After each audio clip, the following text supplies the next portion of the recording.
নমস্কার বন্ধুরা, কেমন আছো তোমরা সবাই? আশা করি অনেক ভালো আছো। আমার নতুন আরেকটি ভ্লগে তোমাদের সবাইকে জানাই অনেক ভালোবাসা, অনেক স্বাগত। আজকে সকাল থেকে ভিডিওটি শুরু করে দিলাম। এই যে ছেলে কিন্তু খেয়ে দিয়ে এখন রেডি হয়ে রাস্তার দিকে যাবে, একটু পরে কিন্তু বাস চলে আসবে। আর রোদ্দুরে দেখো ভালোই কিন্তু উঠেছে, কদিন তো মেঘলা মেঘলা ছিল, এখন আবার কিন্তু ভালোই রোদ্দুরের দর্শন পাওয়া যাচ্ছে। আর এই যে যাচ্ছে ছেলে, ওর পাপা কিন্তু অনেক আগেই ব্যাগটা নিয়ে চলে গেছে। ওই যে নিম গাছটা না, ওই নিম গাছটার গোড়ায় বাস আসে। আর আমার ছেলে কিন্তু বাসে করেই রোজ স্কুলে যায়, কেন রোজ রোজ তো বাচ্চাদেরকে স্কুলে দিয়ে আসা নিয়ে আসা সম্ভব না, যার জন্যে প্রত্যেক দিন মানে বাসে করেই চলে যায়। আর বাস থাকলে কিন্তু স্কুলের অনেক সুবিধাই হয় বাচ্চা কাচ্চা নিয়ে, তাই না? বৃষ্টি হোক কিংবা বেশি শীত হোক, যাই হোক, বাসে করে চলে গেলে কোনো অসুবিধা হয় না। আর বৃষ্টির জন্যে দেখো নিম গাছগুলোও কিন্তু একদম সবুজ হয়ে গেছে, অনেক পাতা হয়েছে। বৃষ্টি হলে কিন্তু গাছপালা সুন্দর কিন্তু সবুজ হয়ে যায়। আর এই যে তুলসী গাছটা একটা মানে টাইলস উঠিয়ে তারপরে লাগিয়ে দিয়েছিলাম, বৃষ্টির জন্য কিন্তু ভালোই হয়েছে। আর এই গাছ দুটো না বড় হচ্ছে না, একদম ছোট হয়ে গেছে। এদের মনে হয় ভিটামিন নেই শরীরে। আর পুজো তো চলে এসছে, তাই ভাবলাম যে ঘরটার একটু পরিষ্কার পরিচ্ছন্ন করি।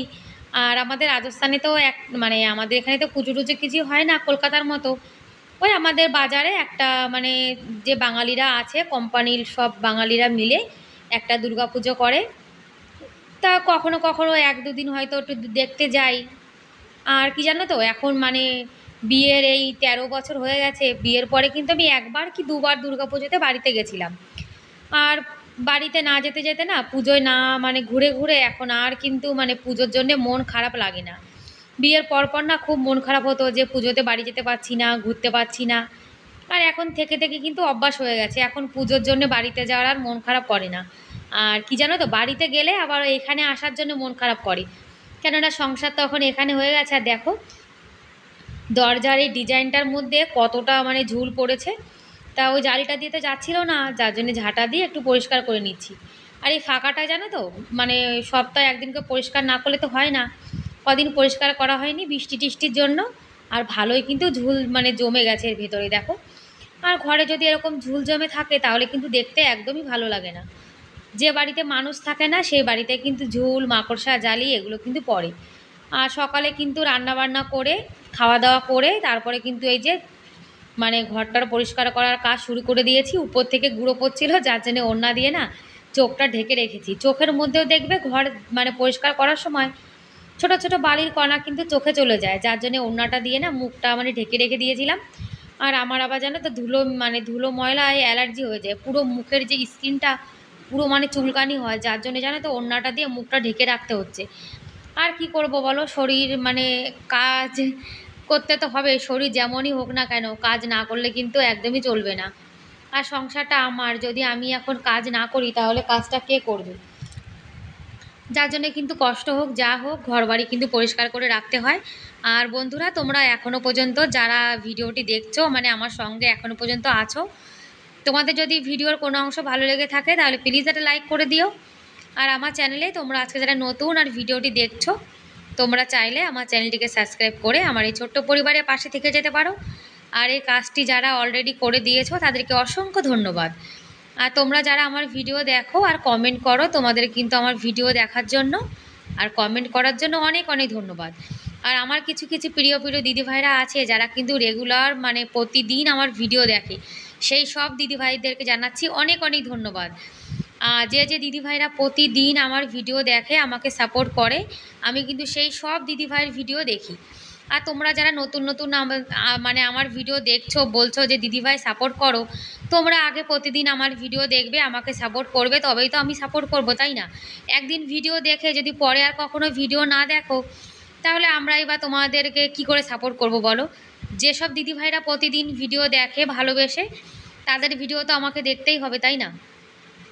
আর ওই দিকের ঘরটারগুলো সব পরিষ্কার করে নিয়েছি, এখন এই বেডরুমটা পরিষ্কার করছি। আর এই যে ঘরের যে ডিজাইনগুলো থাকে এগুলোর মধ্যে না বেশি ময়লা পড়ে জানো তো। আর যদি বাড়িটা পুরনো হয়ে যায়, পুরনো বাড়ি দেখবে ময়লা কিন্তু বেশ মানে ময়লা একটু বেশি হয়। আর নতুন যে ঘর বাড়িগুলো বানানো হয় তাতে কিন্তু এত ধুলো ময়লা কিছুই পড়ে না। আর এই যে কতদিন লাগাতার বৃষ্টি হয়েছে, 1 মাস, যার জন্যে দেখো ছাদের পরে কিন্তু কেমন মানে ভেজা ভেজা ভাব চলে এসছে ঘরের মধ্যে, দেখেছো? পুরনো বাড়ি হলে জানো তো এই একটা ঝামেলা, এক তো বাড়ি দিয়ে গুঁড়ো গুঁড়ো পড়ে, আর দেখো দেয়ালের ছাল চামড়া কিন্তু নিচের দিক থেকে সব উঠে গেছে, আর উপরে বৃষ্টি হয়ে দেখো আরও কেমন মানে মানে কি বলবো, একটা ভেজা ভেজা ভাব চলে এসছে। আর কি করা যাবে বলো, যা আছে কপালে এই নিয়েই তো থাকা লাগবে। আর ঘরটা তো ঝুল ঝাড়া হয়ে গেছে, এখন বেডটাও মানে বেড কভারটাও চেঞ্জ করে নিলাম, তারপরে বেড কভার সব চেঞ্জ করে, আর এই বেড কভারটা না আজকে পরিষ্কার করব না, মানে এটা দুদিন আগেই পাতিয়েছিলাম, তাই এটাতে তো বেশি ময়লা পড়েনি, যার জন্য এটা ঝেড়ে আবার পাতিয়ে দেবো। এই বেডরুমটা কিন্তু আমি সপ্তাহে 1 দিন কিংবা 2 দিন করে পরিষ্কার করি, যার জন্য আমার বেডরুমে কিন্তু একদমই মানে ধুলো ময়লা তারপরে ঝুল এসব কিন্তু কিছুই পড়ে না। যে ঘর বাড়ি আমরা অনেক দিন পরিষ্কার না করি সেই রুমগুলোতে দেখবে বেশি কিন্তু মানে ঝুল ময়লা এসব কিন্তু বেশিই পড়ে, আর এটা তো সবসময় পরিষ্কার করা হয়, যার জন্য কিন্তু ময়লা নেই। বেড কভারটাও চেঞ্জ করে দিলাম, এই বেডটাতে কিন্তু কেউ ঘুমায় না, ওই কখনো কখনো আমার ছেলে একটু ঘুমায়, তবু তো পরিষ্কার করে রাখতেই হয় তাই না। আর গোপাল সোনা বাইরে বসে বসে এখন খেলা করছে, আর আমি ঘরটা পরিষ্কার করে নিলাম, ঘরটা ঝাড়টার দিয়ে তারপরে ঘরটা মানে মুছে নেব। আর পুজো মানে আমাদের রাজস্থানে পুজো হোক কিংবা না হোক, আমরা বাঙালি মানুষ, পুজোর সময় তো একটু ঘরে ঝুল টুল ঝাড়তেই হয় তাই না। যার জন্যে মানে ছোটোবেলা থেকে দেখে এসেছি আমাদের মায়েরা কিন্তু পুজো আসার আগে পুরো ঘরের ঝুল মানে ঝুল টুল পরিষ্কার করতো, ঘর পরিষ্কার করতো, মানে সব কিছু পরিষ্কার পরিচ্ছন্ন করে রাখতো, যে মা দুর্গা আসবে তাই না। মা দুর্গার আগমনের জন্য কিন্তু সব আগে থেকেই মানে তৈরি শুরু হয়ে যায়, যার জন্যে আমিও কিন্তু তার থেকে ব্যতিক্রম না, যতই আমরা মানে কলকাতাতে থাকি কিংবা না থাকি, বাঙালিদের যে নিয়ম সেগুলো তো একটু পালন করতেই হয় তাই না, একদম নিয়ম না পালন করলে তো হয়ই না। আর আমি কিন্তু বালতিতে জল নিয়ে এসেছি, এর মধ্যে জানো তো একটু মানে কি বলবো ওটাকে কি বলে, ফিনাইল বলে, মিলিয়ে দিয়েছি একটু, তাহলে পোকামাকড় কিছু আসবে না। আর আমি কিন্তু একটা কাপড় ভিজিয়ে এরকম ওয়াইপারে লাগিয়ে তারপরে কিন্তু পরিষ্কার করি, মানে ঘরটা মুছে নিই। কি জানো তো, বসে বসে ঘর মুছলে আমার না মাজায় ব্যথা হয়ে যায়, যার জন্য আমি এরকম করে ঘর মুছে নিই, তাহলে কিন্তু আমার ঘরটা তাড়াতাড়ি মোছাও হয়ে যায়, আর কোমরে ব্যথাও হয় না, আর এই যে মানে বেডের নিচে টিচে কিন্তু সুন্দর করে পরিষ্কারও হয়ে যায়। আর হাতে করে মুছতে গেলে দেখবে খাটের তলায় বেডের নিচে এতে ঢোকা যায় না, আর সেগুলো পরিষ্কারও হয় না। আর এরকম ওয়াইপারে কিন্তু পরিষ্কার করলে দেখো বেডের নিচটাও কিন্তু সুন্দর পরিষ্কার হয়ে যায়। আর বন্ধুরা, আজকের ভিডিওটা কেমন লাগলো তোমরা কিন্তু কমেন্ট করে অবশ্যই জানিও।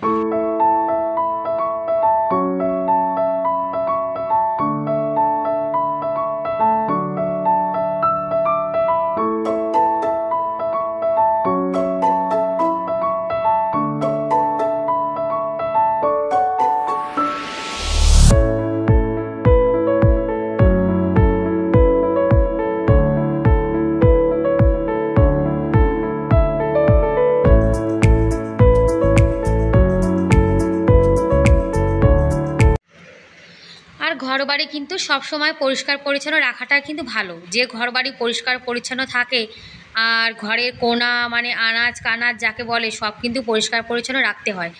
দেখবে যে বাড়ি পরিষ্কার পরিচ্ছন্ন মানে সে বাড়িতে কিন্তু মা লক্ষ্মী থাকে, আর নোংরা বাড়িতে কিন্তু কখনোই মা লক্ষ্মী থাকে না। আর সংসারটাকে সুখী রাখতে গেলে আমাদের গৃহিণীদের কিন্তু অনেক কিছু নিয়ম পালন করতে হয়, যার জন্য কিন্তু ঘরবাড়ি সবসময় পরিষ্কার পরিচ্ছন্ন রাখাটা খুবই দরকার। যে বাড়ি পরিষ্কার পরিচ্ছন্ন থাকে সে বাড়িতে কিন্তু সবসময় মা লক্ষ্মী দেখবে থাকে, কিন্তু নোংরা বাড়িতে কিন্তু মা লক্ষ্মী একদমই থাকে না। মা লক্ষ্মী কিন্তু পরিষ্কার পরিচ্ছন্ন জায়গা খুবই পছন্দ করে। আর ঘরের সুখ শান্তির জন্য আমাদের মহিলাদের কিন্তু কিছু নিয়ম পালন করতে হয়। এদিকে ঘরবাড়ি সব পরিষ্কার করে নিয়েছি, আর গোপাল সোনা কিন্তু বাইরে বসে রয়েছে। আর এখন না একটু জল জল করে মুছেছি, এখন এখানে তো পাখা নেই যার জন্য একটু শুকাতে সময় লাগবে।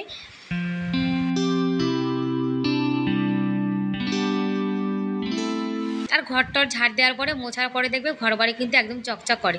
এই যে গোপাল সোনা বসে বসে খেলা করছে, আর আমি আমার কাজবাজ সব করে নিয়েছি, পুজো টুজোও কিন্তু সব দেওয়া হয়ে গেছে। এই ঘরটাতে কিন্তু কেউ থাকে না, তবুও ঘরটা কিন্তু পরিষ্কার পরিচ্ছন্ন করে রেখে দিই। আর হোম থিয়েটারটা কিন্তু এখানে রাখা রয়েছে, আর ওভেনটা তো পরিষ্কার করে রেখেছি, ওটা একটা বস্তায় ভরে না রেখে দেবো, যখন কোনো ওভেন যদি কখনো খারাপ হয়ে যায় তখন কাজে লাগবে। জামা কাপড় ধুয়ে নিয়ে এসেছি, ভাতটাও বসিয়ে দিয়েছি।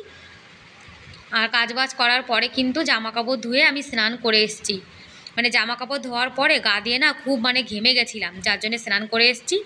আর স্নান করে আসার পরেও কিন্তু আমার গা দিয়ে মানে ঘাম বের হচ্ছিল, তাই ভাবছি একটু জল খেয়ে নিই, জল না খেলে আবার কিন্তু আমার শরীর খারাপ হয়ে যায় জানো তো। ঘেমে গেছি। ওলের তরকারি রান্না করে রেখে ভাতটা হিটারে বসিয়ে তারপরে আমি জামা কাপড় ধুতে গেছিলাম, জামা কাপড় ধুয়ে স্নান করে এখন আসলাম, এখন হাওয়া খাবো, এখন গা দিয়ে না ঘাম বেরাচ্ছে, মানে জামা কাপড় ধুয়ে কষ্ট হয়ে গেছে, তারপরে স্নান করেছি, তারপরেও গা দিয়ে ঘাম বেরাচ্ছে, ভাবো মানে ভাদ্র মাসে এমন গরম। এখন জামা কাপড় সব বালতিতে রয়েছে, একটু হাওয়া খাবো, শরীর ঠান্ডা হবে, তারপরে ছাদের উপরে যাব। আবার মেঘলা মেঘলা হয়েছে, মনে হচ্ছে বৃষ্টি আসবে। তা কী করবো, এখন জামা কাপড় ধোয়া তো লাগবে। শাড়িটা ছিল একটা সাদা শাড়ি, একটা বেড কভার, এখন ওটা হাওয়া খেয়ে তারপর উপরে যাব। গোপাল সোনা ঘুমাচ্ছে, গোপাল সোনা ঘুমিয়ে রয়েছে, যার জন্য লাইটটা অফ রয়েছে ঘরে। আর এই যে এখন হাওয়া খাচ্ছি, হাওয়া খেয়ে তারপর উপরে যাব। তারপরে তো উপরে চলে এসেছি। আজকে জামা কাপড় যেগুলো ধুয়েছি সব উপরে দিয়ে মানে শুকাতে দিয়ে দেবো। নিচের দড়িটা তো অনেক ছোটো, অত মানে ভালো করে শুকানো যায় না। আকাশটা দেখো কত সুন্দর, এরকম আকাশ দেখতে কিন্তু খুবই ভালো লাগে। আর রোদ উপরে কিন্তু রোদ্দুরও ভালো আছে, জামা কাপড় কিন্তু 2 ঘন্টার মধ্যে একদম সব শুকিয়ে যাবে। আর এই যে দেখো আমাদের দুপুরের আজকে একদম সিম্পল নিরামিষ খাবার দাবার, ওলকচু, উচ্ছে সেদ্ধ, কাঁচকলার খোসা বাটা, আর সকালের একটু বেগুন আলুর ঝোল ছিল, সেটাই আজকে দুপুরে খেয়ে নেবো। ব্যাস বন্ধুরা, তাহলে আজকের মতো এ পর্যন্তই, দেখা হবে পরের ভিডিওতে। ততক্ষণ অনেক ভালো থেকো, অনেক সুস্থ থেকো, বাই বাই।